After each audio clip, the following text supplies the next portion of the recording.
Hi everyone, my name's Holly. I'm the social account manager at Tug, and I'm here with our SEO copywriter Hannah from our Toronto office. And today we're going to be talking to Hannah about her SEO and copywriting career so far, and Hannah's going to give you loads of useful tips. So thank you for joining us, Hannah. The first question we have is, can you tell us a bit about yourself and your educational background? Yeah, so hi Holly, hi everyone. So again, my name is Hannah. I have a bachelor's in humanities. I got it at McMaster University.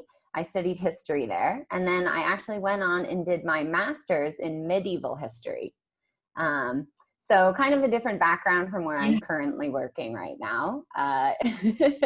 Yeah. But yeah, so it was kind of a big transition for me. At first, I figured I wanted to work with history in the heritage field, museums, art galleries, things like that. And then I kind of got started with that and then realized that I really enjoyed writing, research, and I kind of got pulled into the marketing industry that way. Mm-hmm. It was kind of an interesting transition.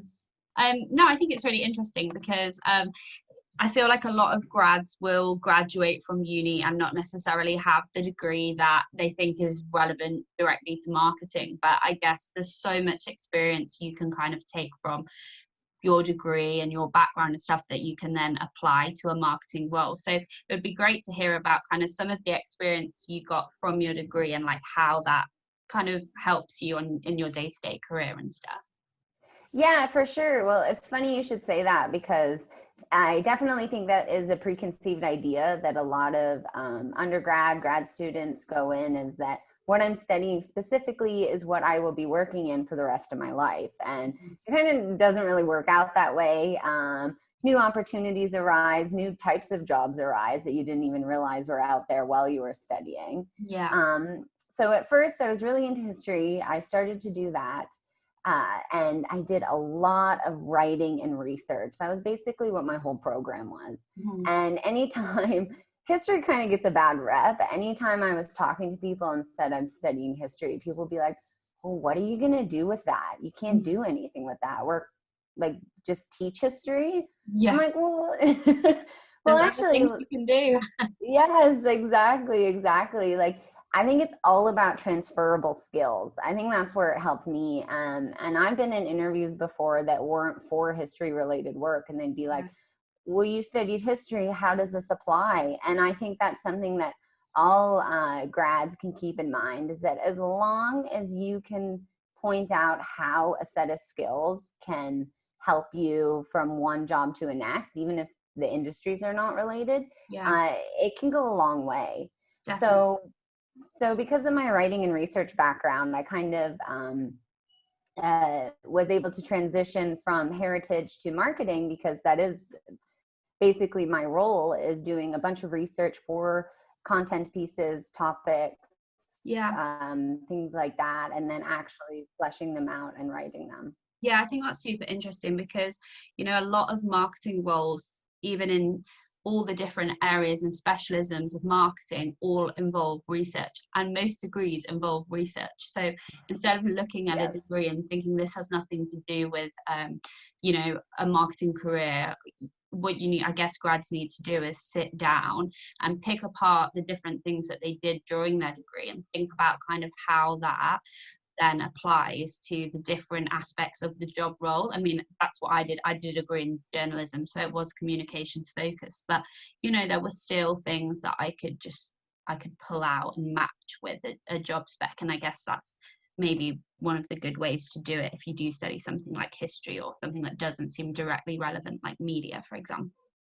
Right, exactly. And I found, if you're ever trying to bridge the gap between this transition of industries, like I specifically went out and checked like Coursera and online course hubs to see what courses I could take where I could gain certification, gain that extra knowledge, and then put that on my LinkedIn, my resume. So specifically for me, when I was bridging that gap, I looked for SEO heavy topics and certification that I could kind of like pad out my knowledge, round it out, and then be able to use that transitioning over. Yeah, I think that's a great example as well, because one thing like we've been talking about lately is for some graduates being able to, you know, gain a voluntary experience or unpaid experience alongside a degree is just, it's not a reality. And it's, you know, great to hear about that there are courses that you can do online that are free, and any employer is going to look at that, aren't they, and say, you know, this person's really showed initiative, they've shown an interest because they've gone out of their way and they've tried to learn something. I guess especially right now where jobs are few and far between during a pandemic, and people are thinking, well, what can I do if I've just come out of uni? Well, researching those kind of free courses and building up a bit of a portfolio for yourself, I guess, is a great way to kind of fill your time and get yourself prepared for the industry. So I think that's really good tips. Tell us about, you know, kind of what you do at Tug, like what your day-to-day looks like. Maybe not going into specifics about clients you work on, but just generally like an overview of your kind of responsibilities and working in SEO.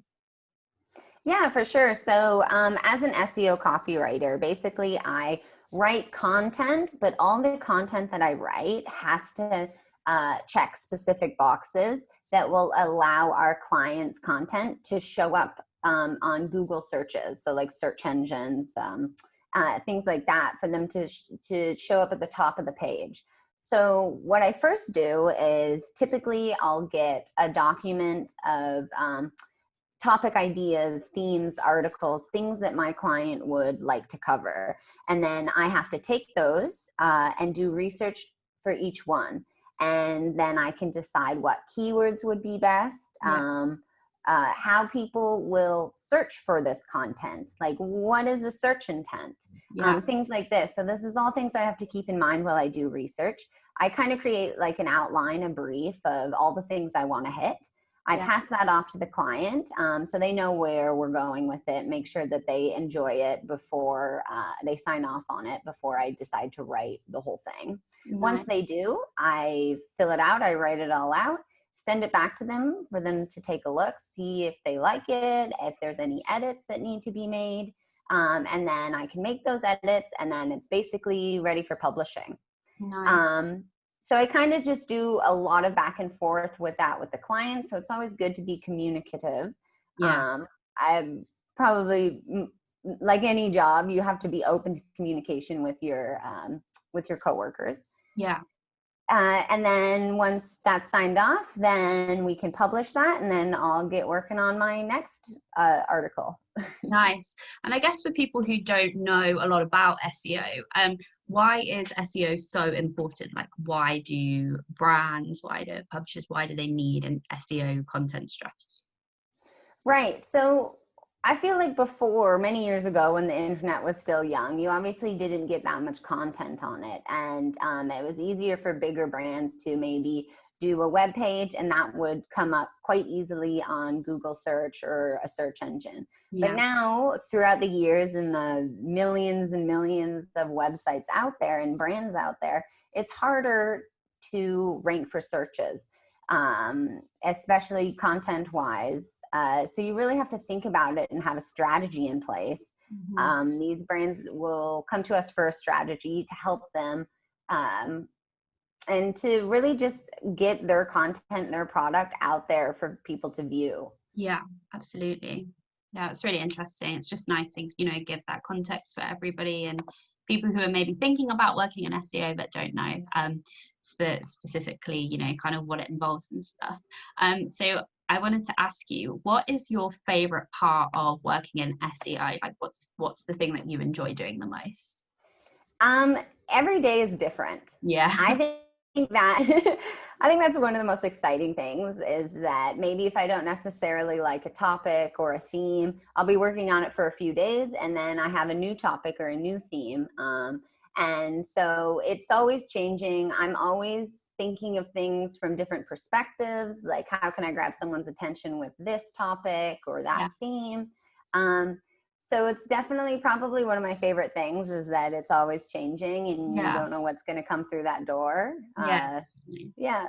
I think that's just a really nice part of working at advertising, and like specifically in an agency too. Like, it's kind of crazy, but it's a fun crazy, isn't it? Yes, exactly. And then I wanted to ask you as well, just on the topic of, I know we were talking about courses that people can do, and you spoke about some of the ones that you've done. I wondered if there are any kind of publishers or, you know, websites or sources that you look for like the latest updates in search, or that people can kind of take a look at, maybe grads when they're preparing for SEO interviews or trying to learn a little bit more? Okay, there's one that I use. It is called Backlinko. Okay, cool. And this one you can get, you just sign up for an email and then you get updates on SEO tips. Because the thing about SEO too is that it's always changing. It's always updating. There's going to be new best practices to follow, how search engines crawl websites, the goals that they use, the targets they use, metrics, things like that. It's always changing, always developing. So that's definitely something that you maybe want to sign up for newsletters with, or subscriptions, so that you're constantly getting articles with this updated information. Yeah, absolutely. That's something I find working in, even in social marketing, staying on top of kind of like the constant new trends, like algorithm updates, especially with Google. I mean, they change all the time, don't they, what their criteria are for ranking and everything. So yeah, I guess it's helpful that people are kind of tracking that every single day if they really want to stay up to date with SEO and learn as much as they can. Okay, I think I've asked you most of the questions on the list. So I think I'm going to ask you one bonus question, which throws some people, but I'll ask anyway. What is the most embarrassing thing that's happened to you at work?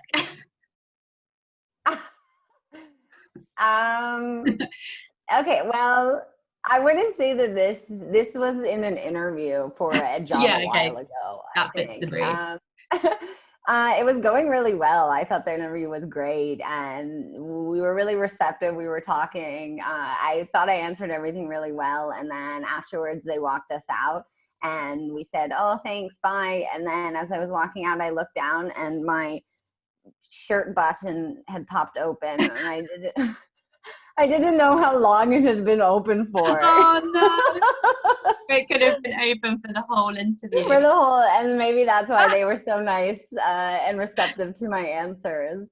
It wasn't at Tug, was it? No. Brilliant. Okay, well, I think that's been really helpful. You've given us some great tips, some great advice, and given people a really good idea of, you know, what daily SEO looks like, or what a career working in SEO looks like. So thank you so much for joining us. And we'll be doing one of these grad chats a couple a month, as many as we can do, as often as we can. So stay tuned, and thank you, Hannah, so much for joining us. And yes, thank you. Yeah.